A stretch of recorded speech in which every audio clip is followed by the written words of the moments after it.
In this video, I want to summarize the properties of real numbers. And these are properties that I know you've heard about before, that I know you've been using, but you just may have forgotten the formal names of. So that's what we're going to do in this video, is just kind of go through those formal definitions and review the names of the properties. But I guarantee that you've been using them, you just may not have realized or you may have forgotten. So let's talk first about the commutative properties.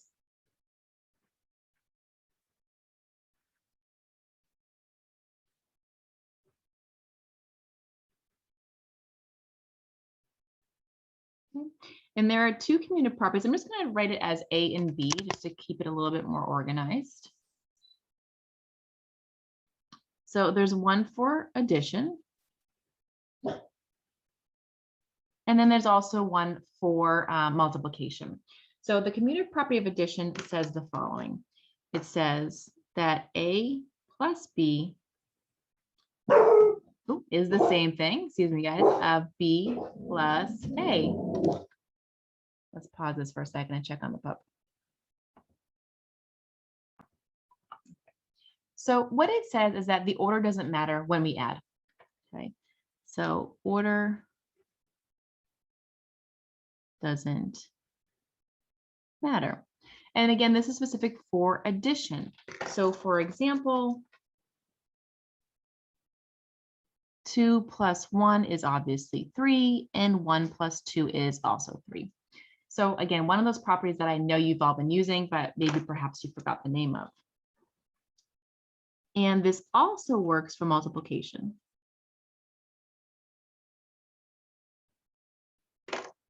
So it says A times B is the same thing as B times A. Again, order doesn't matter. So for instance, 2 times 3 equals 6, and 3 times 2 also equals 6. I do want to point out that it is not true for subtraction or for division.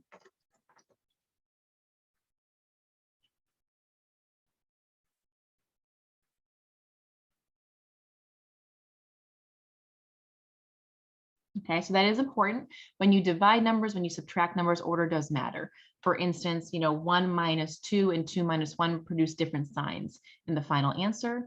Or for division, 1 divided by 2 is a half, but 2 divided by 1 is 2. So the order does matter there. So this property is only for addition and multiplication.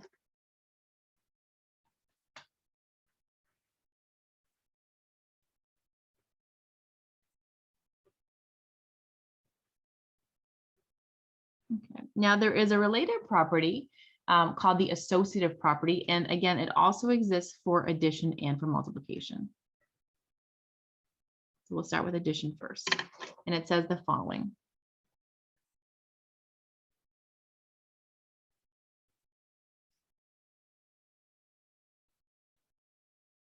So A plus B plus C is the same thing as A plus B plus C, but notice that the grouping is different.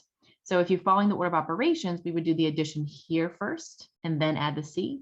Whereas in this case, we would add B and C first and then add A. So what this means is that we can regroup. And again, it's not going to change the answer. So for instance, we'll do it right here. If I have 1 plus 2 plus 3, and I'm using order of operations, I would do 1 plus 2 first, which is 3, and then 3 plus 3 is 6. If I were to regroup it, and I did 1 plus 2 plus 3, then what I get is 1 plus 5, which is also 6. So the work along the way looks different, but we end up with the same answer in the end. And the same thing is going to be true for multiplication.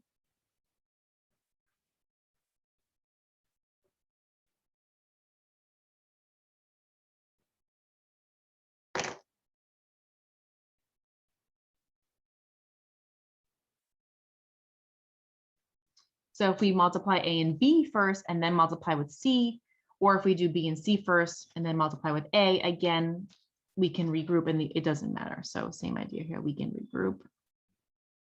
Or in the last case, order doesn't matter. So for example, let's say I'm multiplying 1 times 2 times 3. I would have 1 times 2 is 2, and 2 times 3 is 6. Or if I were to do 1 times 2 times 3, I'd have 1 times 6, which is also 6. So addition and multiplication are pretty nice because we can change the order, we can regroup, and we're still going to get the same answer. It is important to note, though, that these properties are being used individually at one time. So if you start combining multiplication and addition or other operations, then you have to follow the order of operations there. You can't mix things around. But these properties are true if it is just multiplication or if it is just addition within a problem. And again, just like before, this is also not true for subtraction or division. So we cannot regroup in those cases.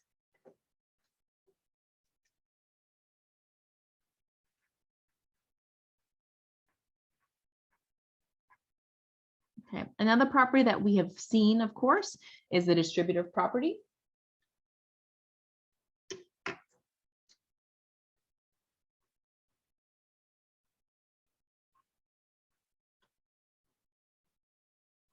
Okay.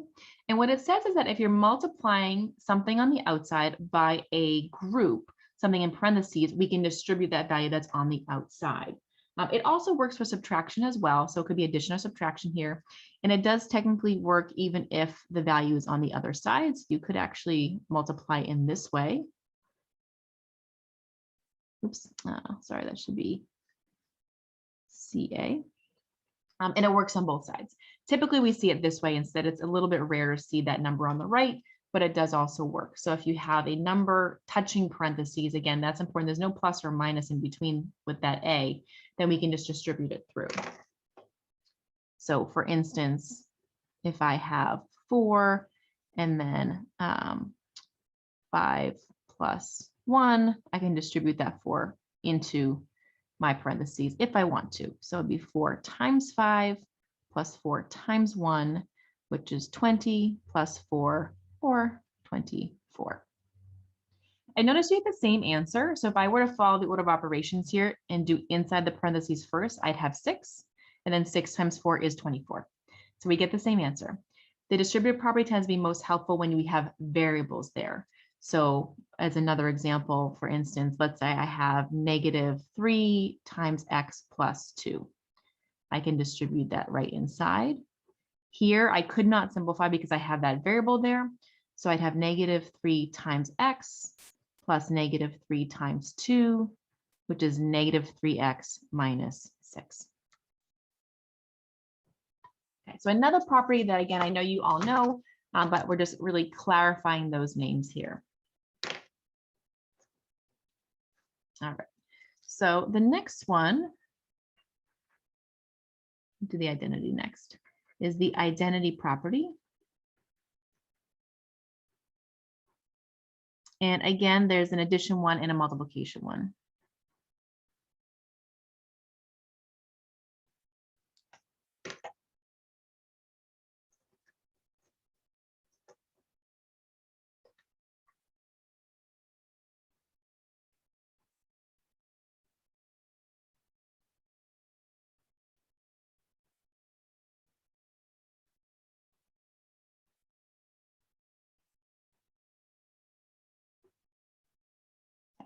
So here's one again, I know you all know, and it says that 0 can be added to a sum without changing the value. So when I think of identity properties, I think of the other number keeps its identity. It doesn't change. So 0 allows you to do that. So for instance, 6 plus 0 is obviously still 6. So that number 6 maintains its identity. It's not changing when I add with 0. And then similarly, there's a multiplication one. And if you want, think of it for a second. What number can we multiply with and not change the value?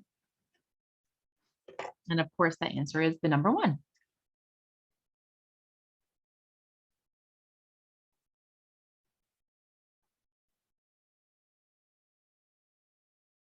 We'll say without changing the value. So that number 1 is also special, but for multiplication, right? 1 times 6 is still 6. So 0 is a special number for addition, and 1 is a special number for multiplication. And we do use these a lot, particularly at number 1, you'll see come up a lot over and over again, particularly with things like fractions and finding common denominators. And when we get to things like rational expressions and simplifying. So that idea of having a multiplier by 1 that doesn't change the identity is really important as well. 0 is 2, of course, but I feel like that idea of 1 we tend to use a lot in mathematics. All right, and one last property to talk about.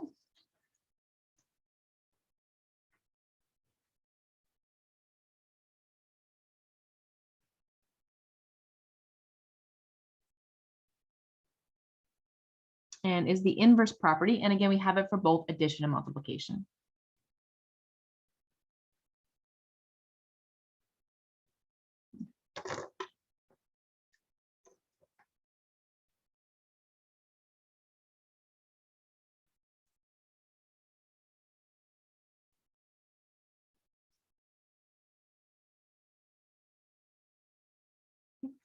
So what it says is that when we add the same number, but with opposite signs, we get 0. So we get that identity back out.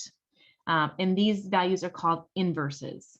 So for instance, and it doesn't matter the order we do it in. 5 plus -5 equals 0. And let me just move this over. Those values of 5 and -5 are called inverses. And they're inverses to each other. So inverse you want to think of as opposites. And in math, we have lots of opposites. So we have anything that's an inverse is really a kind of opposite, and there's different types throughout mathematics. So you're going to see a lot of them this semester, and this is one type. Okay.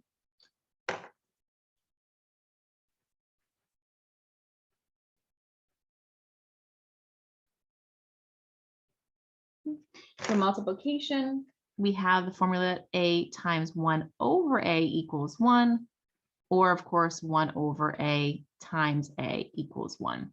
So you have those fractions canceling each other out there.